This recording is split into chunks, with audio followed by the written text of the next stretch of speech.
On est en direct du 86e congrès de l'ACFAS à Chicoutimi. Julien Chapdelaine des Fonds de recherche du Québec. Je suis accompagné de ma collègue Denise Pérusse, mais qui est également en charge là, des défis de société au Fonds de recherche du Québec et notamment du programme Audace, mais aussi du colloque Oser la rupture qui aura lieu demain.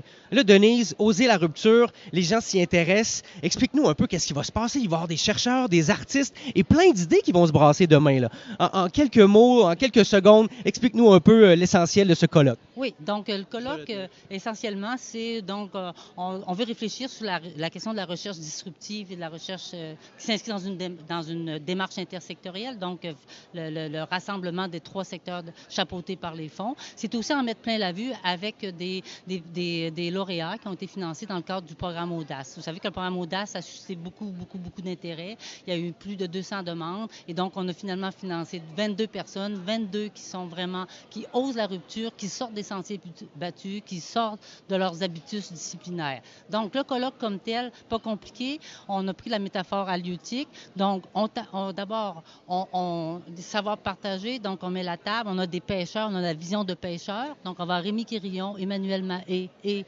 Luc-Alain Giraldeau, tous habitués au rapport entre art et sciences. Ensuite, on tend les filets, donc le terreau pour permettre cette rupture ou cette recherche disruptive. Et donc, on va être accompagné d'une personne d'Ubisoft qui va nous parler de la forge, quelqu'un qui va parler d'une autre personne, deux personnes, un duo qui vont parler des Living Lab et l'autre de Hydrib Lab, donc avec Thomas Dorta.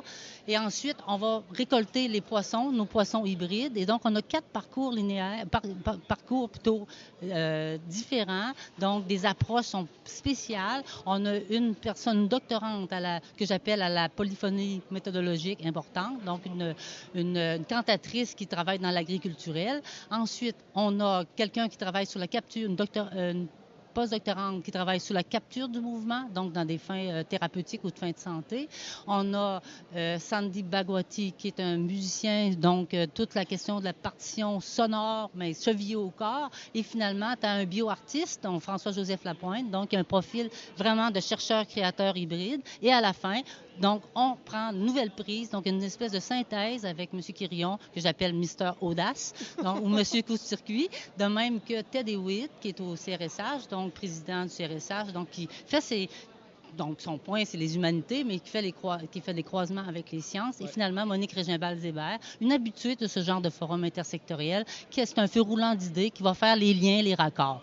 Et finalement, le clou de la journée, ça va être un pécha-coucha, donc avec 5 lauréats qu'on a pris un peu au hasard, parce que finalement, on a 22 qui auraient pu être là, mais on a pris 5 pour les fins de l'exposition.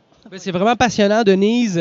Un programme riche en couleurs, notamment. Si vous n'avez pas tout compris, là, les termes et les mots, c'est tout à fait normal parce que c'est ça aussi la recherche intersectorielle. Là. C'est le foisonnement d'idées. Puis je vous invite à venir à ce colloque-là qui aura lieu à Chicoutimi, bien sûr, demain, mardi. Merci, Denise. Bonne chance avec le colloque. Puis on se voit dans une prochaine capsule FRQ en direct de l'ACFAS à Chicoutimi.